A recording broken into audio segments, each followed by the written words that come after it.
guys, and welcome back to my channel. My name is Rachel Tintle and I am the owner and designer behind the Creative Siren. So this week I have something so special for you guys. I was approached about a month ago and asked to join in a very special Secret Santa project with Taylor from Duncan's Custom Creations and a good chunk of amazing Tumblr artists who are also YouTubers. So I'm really excited about this one. All of our names were drawn at random and we were supposed to make something very holiday related or Christmas related for our Secret Santa. So that's what today's tutorial is going to be. Now I'm not going to tell you quite yet who my pick was, but please wait until the end to see her reaction. I will post that right at the end of this video. Also, I have added everybody that participated in this challenge or this creators collab down below, so please go show them awesome love and really watch their tutorials. There are some amazing tumblers there, so you don't want to miss that. So this week's tutorial is going to be on this cuteness right here. I am so in love with this. Now this is normally not what I do. I'm usually very full polymer clay on a tumbler, but I wanted to do something that was a little bit more simple, just in case my person was not a big fan of 3D, and that way she could easily remove the lid and still be left with a really cute tumbler. So we are going to be really highlighting this faux whip topping here at the top.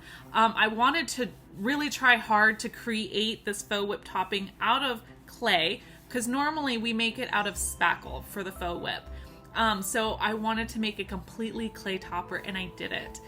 So I'm really excited with how it turned out. If you haven't watched my previous tutorials on how to make these peppermints or your own sprinkles, you might want to go watch that first, because you will need them for the topper. I mean, if you want it to look really holiday-like, but that way they're good and ready to go by the time you make your faux whipped cream. So with all of that being said, I really hope that you'll join me and watch me how to make this really adorable scrapbook Christmas inspired tumbler. And again, don't forget to stay tuned till the very end to see who my Secret Santa was and see her full reaction when she opens up her gift. So with all of that being said, let's go ahead and jump right in.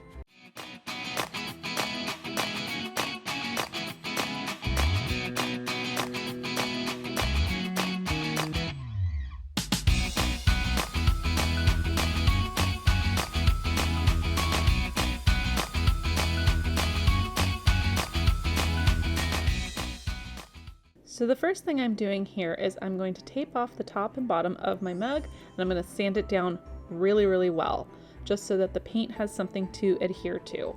And then I'm going to wipe it down with some 91% alcohol or rubbing alcohol, and then I'm going to spray paint it this really nice green. You could probably go a little bit darker, but spring green seems to work. And then I'm going to epoxy it. So I'm taking a little bit of halo and a little bit of diamond dust, and I'm mixing it in with my epoxy to create this really beautiful sparkle right in the back. Now I'm going to take a little bit longer here to show you guys how I epoxy this mug, because I know you guys have asked and I really want you to see how I really kind of go in there and I cover it with the epoxy. Once you're done covering it with your epoxy, go ahead and hit it with some heat. I like to use my heat gun, and then I'm actually going to go in and push all the epoxy in one direction, just because it does have the diamond dust and the halo in there, and I really want it to be a nice and even coverage. And then finally I just remove my tape and let it sit. Once your epoxy is fully dry, that's when I'm going to start painting. Now here, I'm not really going to go into too much on how I painted, which one, or what I added, but what I'm going to tell you is that I'm adding a variety of things. That's kind of why I named it the Christmas collage, or Christmas scrapbook, because it just takes little bits of a lot of different festive type things. So here I'm adding just a heart-shaped gingerbread cookie. We're gonna have some holly branches and berries. We're gonna have like a pine branch, I'm gonna add an orange at some point and some just varied, bits of foliage and just things that you would have normally in a holiday like spray. The biggest thing to remember when it comes to this particular design is that we aren't looking for a lot of depth or a lot of detail. It's pretty flat because the way that I picture it in my head is that you're cutting this out of paper. So think of it that way, like with a scrapbook. You're cutting out little pieces of construction paper and you're just pasting it on. And some bits overlap other bits, and that's the biggest thing to remember. So the only thing that really creates dimension within this design is the varied colors that we use. So I'm going to use, like you see here on my palette, I have 3 different kind of greens. At some point I think I make a 4th one just to add dimension to the leaves that are behind the first one. I go in and I do some of these really cute white branches in some spots. It's just, the holly berries, they're very different kinds of red. When I add an orange here later, the little bits of the orange are varied colors of orange, stemming anywhere from light orange to like a deep blood orangey type. So that's pretty much it as far as dimension goes. So that's why I'm not really walking you through it, because it really is up to the artist's preference. Just to kind of overlap and add little bits and make sure that your foliage goes in front of and behind other pieces. So it really is just a collage, and fill in as much dead space as possible down at the bottom and at the top, leaving kind of an empty space in the middle. Now, when it does come to this little pine branch that I'm adding right here, this is about the only one that I will add any other detail to. So I'm going to add this base green here that's a little bit darker, and later on we'll go in with a lighter green right on top of it, just so that those pine needles really pop.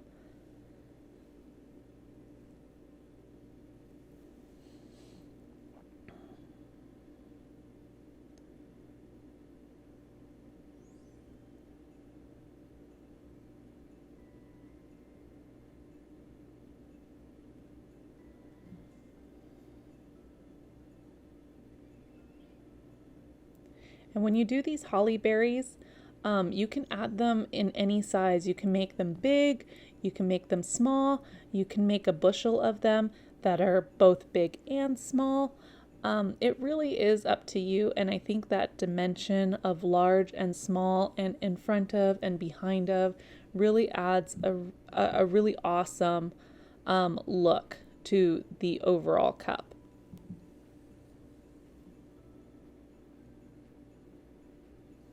Now here I'm just adding a little bit of icing on top of our cookie, just so that you know that it's a gingerbread cookie.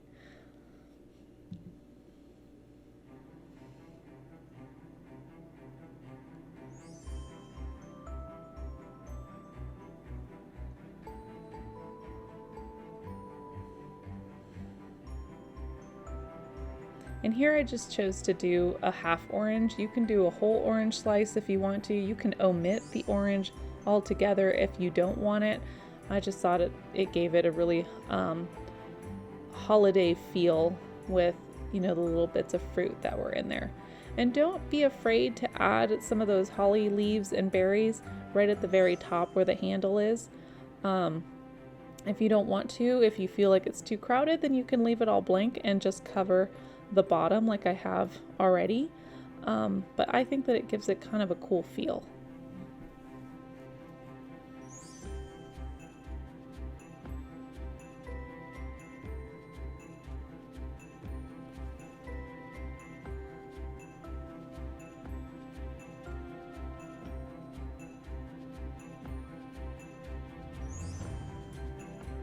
And this is where I was telling you about where I added a little bit of light green on the pine needle, or light green pine needles on top of our little pine branch there, just to give it just a tiny bit of dimension.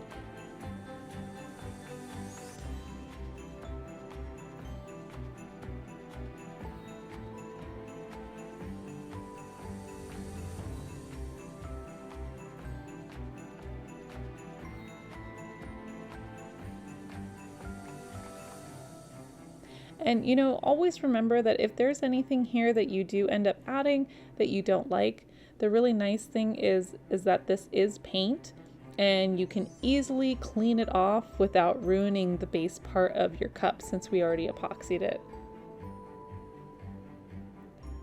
So I say just kind of go crazy with it and then see what you like and what you don't like. And then go from there. And whatever you don't like, you can just clean right off with a Q-tip, with a cotton ball, or even a paper towel. Now here I've decided to add a string of lights. I did actually go in and fix this and make the strand a lot lighter because this black was a little too dark. So I wiped it down and redid it. But I liked this lights kind of drooping and hanging over the top. I thought that it gave it kind of a really warm Christmas Eve-y type feel. And then I went in and did these cute little light bulbs. So they look like gumdrops to me, like yellow gumdrops. And you just kind of put as many or as little as you want, as close or as far away from each other as you want, and do that following the whole strand of lights, or that line that you drew. I apologize right now that some of this is out of frame. I didn't pay attention and I was a little hyper focused.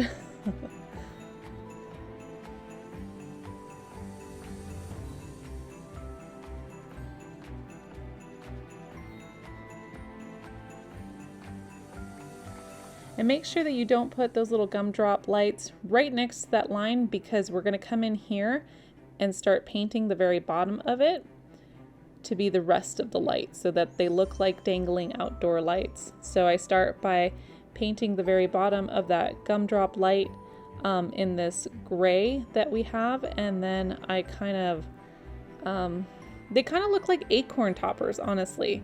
So, you know, it's got the hat of the acorn, and then it goes into the stem, and then I connect it to the strand that I've already painted on there.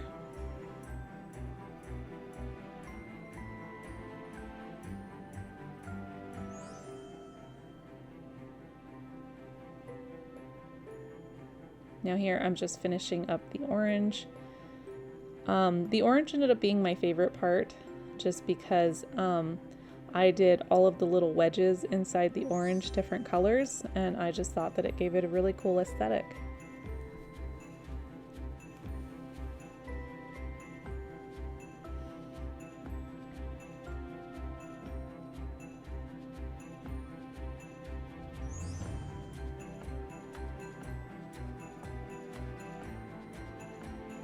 And there's really no wrong way or right way if you just work in shades. So pick a starting color like a regular orange, or, you know, with any of them, you start out with a base green, start out with a base yellow, or whichever, and then you add white to it, or in this case with the orange, I added bits of red or bits of yellow to create the varied shades. I think on that particular color, I just added a little bit of purple to it, so it had kind of this maroon hue to it. And so you just kind of keep adding tiny bits of paint that fall along the same spectrum as your primary color, or the primary color that you're using rather. And then you'll start to see really pretty shades of that color that all match really well with one another.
So here I just went in and grabbed a little bit of white and did 3 little dots just because I thought that they looked cute on the cookie.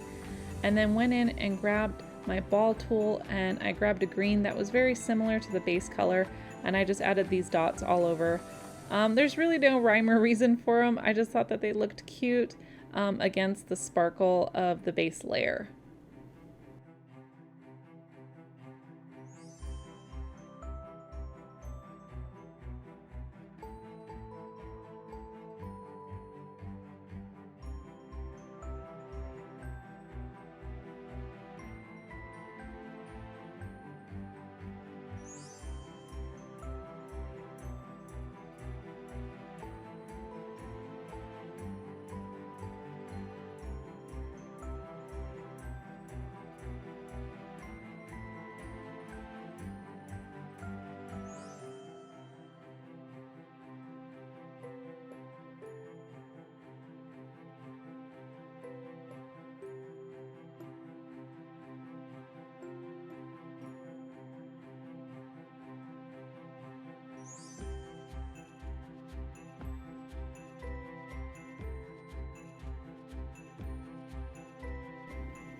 Now, my video actually cut off before I could finish showing you these parts, but I did go in and I painted this little white stemmy thing right here, and then I went in and added these cute little snowflakes. There's only like 4 or 5 of them, and they're not in anywhere that I'm going to have my vinyl decal, but then I did fill up the rest of the space to look like it was snowing with white little dots randomly throughout the rest of the cup. So now I'm going to set this aside and let it fully dry, and once it's dry I'm going to cover it with another coat of epoxy. Now that my epoxy is on as another layer and it's fully dry, I'm going to take my decal and I am going to add it to my mug. Now normally I have this propped so it doesn't move around on me much, and I don't know. I have no excuse. I just decided not to prop it up. And so I had a little bit of a hard time getting this straight on here, but I eventually managed. And then something that I also forgot to do that I will implore anybody else to do is to add a little bit of a curvature to your decal in Cricut Design Spacer and Silhouette. That way it will sit straight onto your cup. Okay, here is where we start to get to the exciting part of this design, and that's that faux whip topping. So I'm grabbing a cookie cutter that's about 2.5 inches, and I'm cutting 3 equal circles out of my polymer clay that I've rolled out. I'm going to add some liquid Sculpey, and I'm going to just stack these right on top of the other, and then I'll fully bake them. And the liquid Sculpey will allow really good adherence between the 3 layers here. And I'm just going to make sure that all those edges are nice and flat and put together, and then I'm going to stick it in the oven. Now once that's all fully baked and done, I'm going to go in and I'm going to paint the whole thing black. And this is just so you don't notice it later. You can paint it really any color if you don't want to paint it black. So once that's dry, something that I forgot to do is that I forgot to notice that my cap, or the lid to my mug, has these little divots in here. So you actually can go in with an X-Acto knife and press down firmly, and you can cut out all those pieces if you're a dodo like me and you forgot to check. Just make sure that you cut off enough so that it fits, and it should come off pretty easily. And then when you're all done doing that, you can go in and paint those tan colors black, just so that it fits in with the rest of it.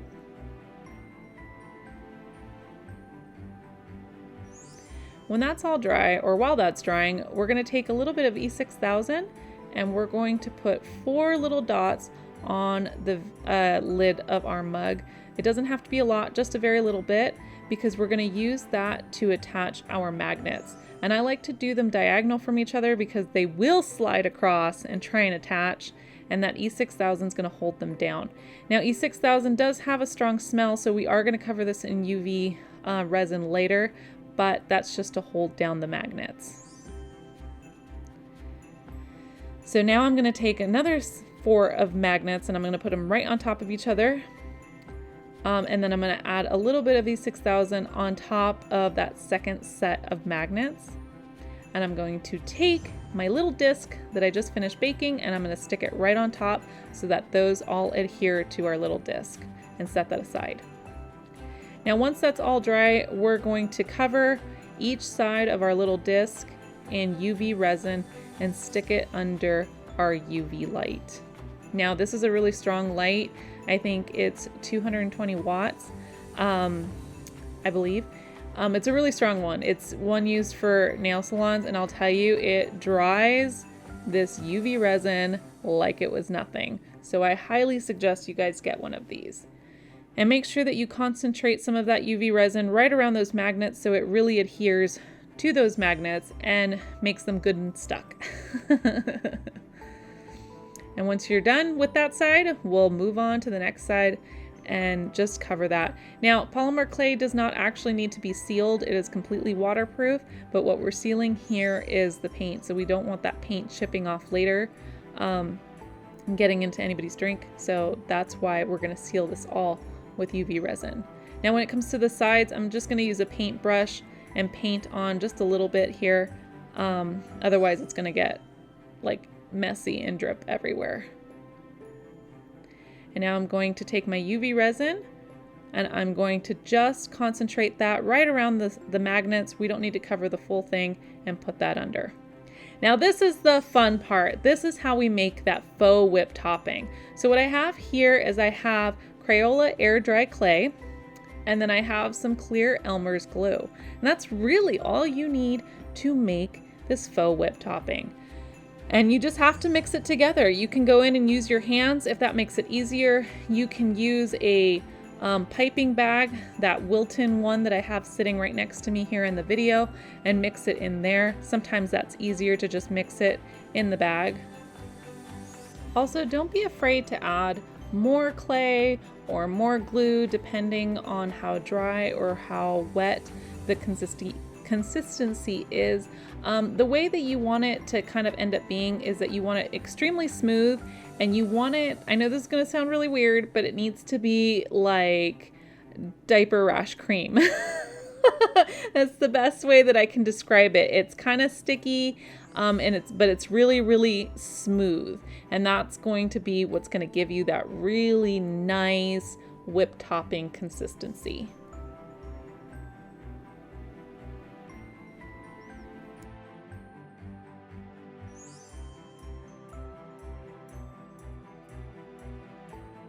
Now, when you finally have it where you like it, go ahead and grab a piping bag. I'm using my Wilton one here, and you're gonna scoop it straight into your piping bag. Add as little or as much as you want. Sometimes it's easier to do a smaller amount so it doesn't hurt your hands. And you're gonna wanna try and get all of the air out, or as much air out as you possibly can. Then we're gonna go ahead and take a pair of scissors and measure about a thumb length down and get the rest of that air out.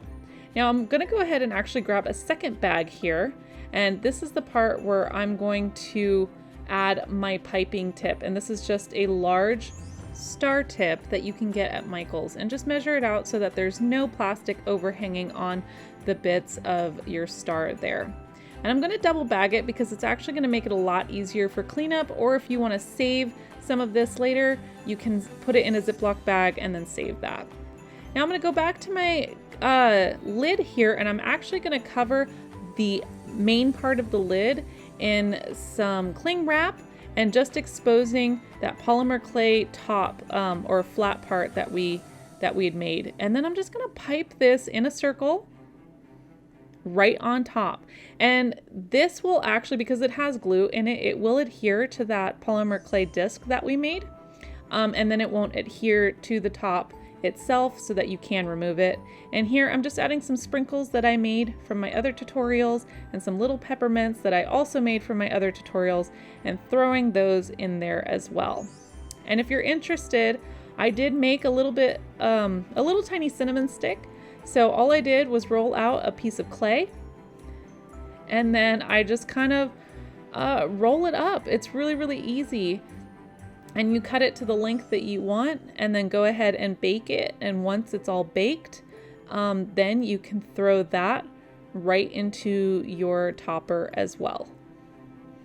And all you have to do now is let it sit out for a day or two to dry completely. And once it's completely done, go ahead and hit it with a quick layer of UV resin just for extra protection. And then you've got a really gorgeous festive mug with this beautiful faux whip clay topper. Thank you guys so much for hanging out and watching this with me today. I hope you really enjoyed it. Now stay tuned for Chrissy's Secret Santa reveal. Oh my god, I am so excited to open up this box from Rachel at the Creative Siren. Yeah, so let's go ahead and open this up. Just the tape itself is so cute. And then there's a little logo sticker over here. So let's just open it. Let's just open it because I'm so excited. I'm so excited. Okay. I'm just gonna rip this box open. Let's rip this box open.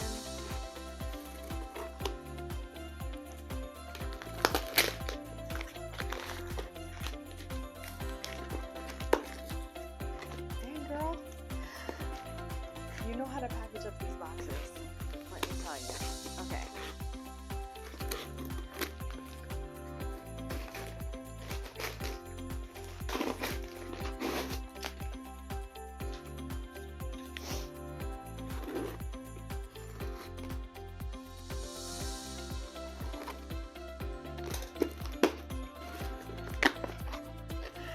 Alright, so first thing when I open up the box, there are these cute business cards.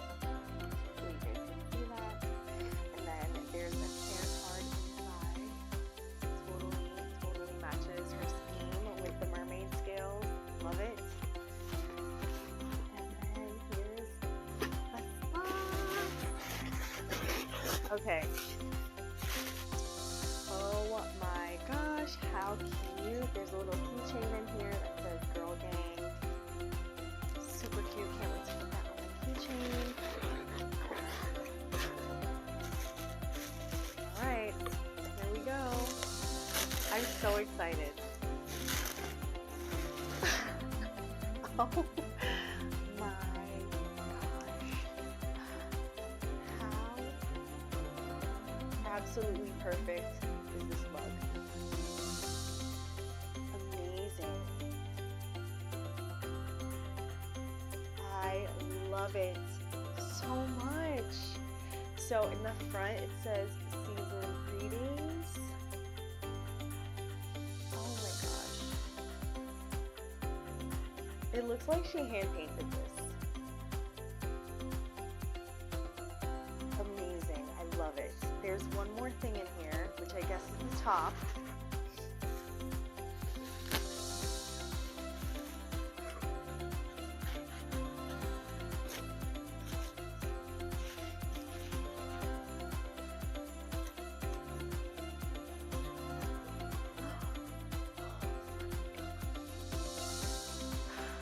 Oh my gosh, how perfect is this topper? How cute!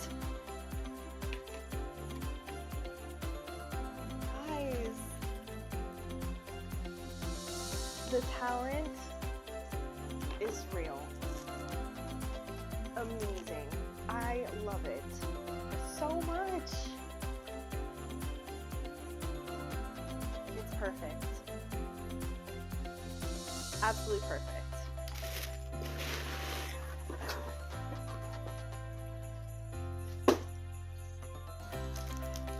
Thank you, Rachel. Thank you, Rachel, so much. I love it. It's perfect. I am going to treasure this cup. It means so much to me to have a cup from you. Thank you, girl. If you loved this video, be sure to click here to see our last video. And don't forget to subscribe so you never miss another tutorial. See you later. Bye!